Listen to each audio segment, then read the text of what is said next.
Was that? Actually, yes, I did know. So did you talk to him? No, I saw him. You saw him, but you didn't talk to him? Look, I appreciate the news flash. If he wants to see me, he knows where I am. I doubt that. You've been away so much. Don't you think it's time that one of you made an overture to the other? Mama, he left me. I didn't change the locks, and I didn't change my mind. When he's ready, he'll come back. Have lunch with me. Wish I could, but I can't. Hey, would you quit walking away? I'm sorry, but this is not a very good time. Why not? You don't have another news broadcast for 6 hours. I want you to butt out, Mother. Hey, I think I can take a hint. No, you can't. That's why I'm having to be rude. I know you came here because you wanted me to know, so now I know, okay? Why are you so angry? Nothing. I'm not. Did it ever occur to you that Cruz has other things to think about? No. And I don't think it's occurred to him either. He's not exactly lacking for company, if you know what I mean. What are you talking about, that girl he had in custody? He's not exactly holding her against his will, Mother. And don't do that to me. I am not jealous. I am just realizing that Cruz's life is going in a different direction, so I'm not going to stand around wringing my hands or throwing myself at his feet. He can do what he wants. Maybe someone should tell him what's going on. Have you told him you're not seeing Bar anymore? At least 100 times. It wasn't true then. Thank you for pointing that out. Why would he believe it this time? You're sulking, that's what it is. No, I am trying not to let you get on the one nerve that I have left. You even sound like a brat. Fine, if I am a brat, it's my business. It's very nice being able to leave the difficult things in life to other people. When you consider house cleaning, car washing, things like that. And you're very lucky that you've been able to live that way. But there are some things, young lady, that you can't hire anyone else to do. Thank you for stopping by.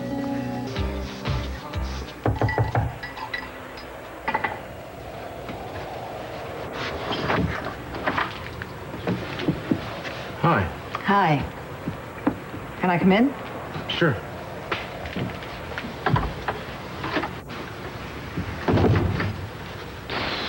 It's small, but it's home. I thought you had a home. All right, look, if you came over here Now, to give me a don't hard... start scolding me, Cruz, because I've already had that once today from Eden. And quite frankly, I'm much angrier with myself right now for coming here than you could ever be. But there is just something I have to know. Are you and Eden ever going to speak to each other again? Have you given it up altogether? I mean, because there's a little wear and tear on the rest of us trying to figure out what to say and what not to say around you. Yeah, well, it's tough all over, I guess. Do you know that she's not going to see Robert Barr again? Since when? Since she came back to town. And that's what, a whole week? It's not an intermission, Cruz. It's a decision. It's her decision. Sophia, do you want me to tell you how many times she's made that decision? She said you'd say that. If Eden has something to say to me, why isn't she here saying it? This was not her idea. I argued with her, too, believe me, and I know when I am on shaky ground. But you two have gone on and claimed that you have been waiting for something to happen that's already happened. And I thought maybe someone should point it out. But apparently, when no one was looking, the ground rules have changed here, and those of us who care about you were not informed, which is fine. That's your prerogative. I mean, maybe you have both decided you enjoy being single. But let's not be hypocritical about it, okay? Don't go around leading us to believe that each of you is just waiting for a signal from the other, eliciting our sympathy and our support because you're so miserably misunderstood. Forgive me. I didn't think I had asked anything of anyone. Except perhaps to be left alone.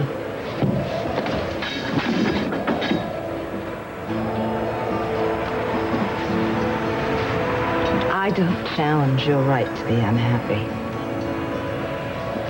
But I think it's humbug to fake unhappiness when you like things the way they are. And if you don't like things the way they are, and you continue to sit and stare at your rented furniture, then that is worse than humbug. That's cowardice. And that's all I wanted to say.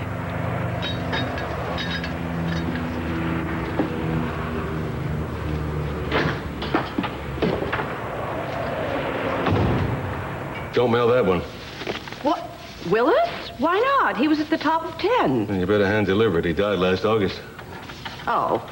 Well, maybe there's a Willis Jr. Of course, Sophia always keeps track of all those things. I can't make dinner. Why not? I can. I have to work. At what? At what, indeed? Shut up, Augusta. I told Stephen I would meet him at 5. I've managed to waste most of the day, so I have to go back to the office tonight. Well, then cancel Stephen. I can't. Stephen who? Well, then afterward, you can eat something afterward. Why? I haven't even had lunch. Well, come on, let's have lunch right now, all right? Is food all you two ever think about? Oh, put a sock in it, Augusta. Oh, she's incensed because she found us in a compromising situation. Don't worry. He didn't feed me. Would you take your damn envelopes and let us and get the hell out of Is here? it my fault that she's now anorexic? Lady, I am not in the mood for you or what you consider your dazzling wit. That's probably because of your drop in blood sugar. Not that I think that your starvation diet is uncalled for. That's it. Call me when she's gone. Wait a minute. She's gone. You're gone. You are gone. I'm sure that I will see you with the benefit, Sophia. Crackers and dip and pate. Instead of holding a telethon, Augusta, why don't you try holding a job? Unlike some people, I don't have a rich husband to find me something to do that I don't do very well. Unlike some people, Armante was mine, not Cece's. I also don't have an ex-husband to support me because everything Lionel and I had is now yours. But don't think I forgot. I'll get my alimony, and Lionel won't pay for it. You will.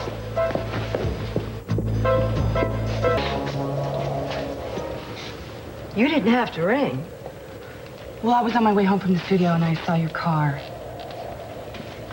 And I just wanted to apologize for before. I wasn't angry. I was disappointed. Look, let's not get into it, okay? You know what it's like to be constantly thought of as half a couple. I mean, everyone thinks that he or she has some sort of stake in you. Everybody thinks they have the right to advise you what to do. I know, I've done it with you and Daddy. Why can't you be like this with him? Why can't you go to him and say you're sorry? Don't you think I have? Okay, now you're just going to get ready to tell me to get the hell out of your life again. And before you do, I want to point something out to you. Marriage is a public thing, and we busybodies that you're so irritated with today are the same people that you invited to witness the vows you said to Cruz when you married him. So if you feel like we have a stake in your life, it's because we do. Because you wanted it that way. And I feel that I have a right to remind you of that. You know, it's convenient for you to say that now. But you're not so philosophical when the situation is reversed, Mama. You're right, and I don't mind being called to account for that. I freely admit that I failed to live with your father in accordance to the vows I took. Maybe the only one that I kept was the promise to love him, which I will do till the day I die. The having and the holding worked all right in sickness, but not in health. We took each other for granted. We abused each other. We abused each other's trust. This is why we are the way we are now.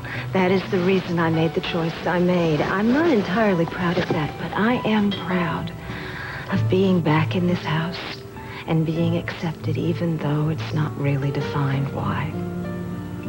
And I am certain as I was the day I married Cece, that there is something permanent between us.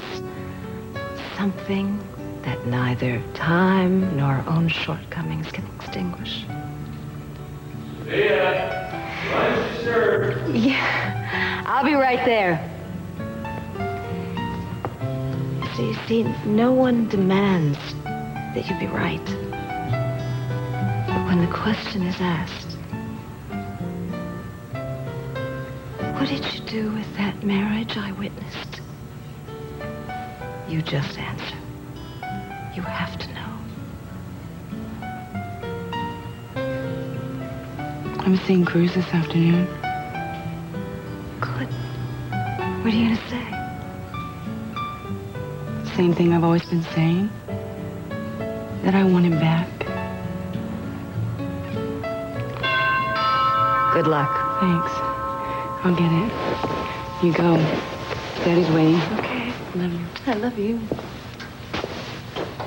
When Eden and Mason had a shot at it running the company, and their results went from disastrous to a little bit above average. Look, the company's in a crisis right now due to Barr's, Tonell's handling of it, his greed, and his incompetence. A lot of things went on, Daddy, that you don't know about. No doubt.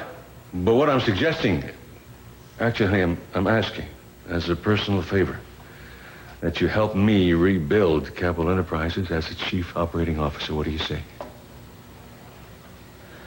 I'm flattered. Well, good. I'd rather you said yes, though. Who would be CEO? Well, me, of course, for the time being. You're coming out of retirement? Well, yes, for a while, until I see how things are going, until Kelly's able to take over control herself. Or until Eden is available. Darling, Eden is going to pursue her own interests. I'm sure that she'll change her mind after she hears this. I am promising you the job. After how long? I don't know, Kelly, when I'm satisfied that you know what you have to do. How about a year? I'll put it in contract form if you prefer. I mean, Mason had a preface to that. He was a little suspicious, too. No, I'm sorry, I don't mean to sound suspicious.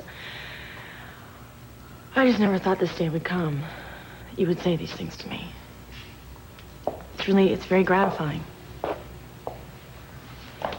Honey, maybe you should sleep on it. Fine. If she likes to do that, she can, but I really can't wait too long. I'm trying to revamp the whole organization. I don't need to sleep on it. Can't believe I'm going to say this, but I'm sorry, Daddy, I can't. May I ask why not? I have another job I'm committed to. Of course. Honey, I'm asking as a personal favor. I'm sorry. How much is Barr paying you? Excuse me. I'll double it. Daddy, I'm your daughter. You can't buy me. I'll triple it. You underestimate your value to me. Cece, she said no. What is Robert Barr to you? Why would you choose him over the family? I thought we were talking about a job here. Among other things. You don't owe that man anything, and I don't want you working for him. And here, for once in my life, I thought you might actually be talking to me as an intelligent adult. My offer of a job has nothing to do with him. The hell it doesn't. What is Robert to me, Daddy? Do you really want to know? Oh, come on, let's not start baiting each other. He's more than an employer. He's more than Eden's old flame. He's my lover, Daddy. You are a fool. Don't you realize how you are being used? I would rather be used by him than by you. Does that mean that I am choosing him over my family? I'm hoping that one day he'll become part of my family. Did he ask you to marry him? If he does, I know what I will say. And in the meantime, you are not going to bait me away from him with this offer of a job. Well, my darling daughter, I have news for you. That man will never become part of this family. He will if I have his children. No, you are mistaken. Am I being excommunicated, Daddy? I'm telling you to consider very carefully the consequences of this disastrous mistake you're making, that's all. Fine. I'll pack now. I'd rather move out than be thrown out.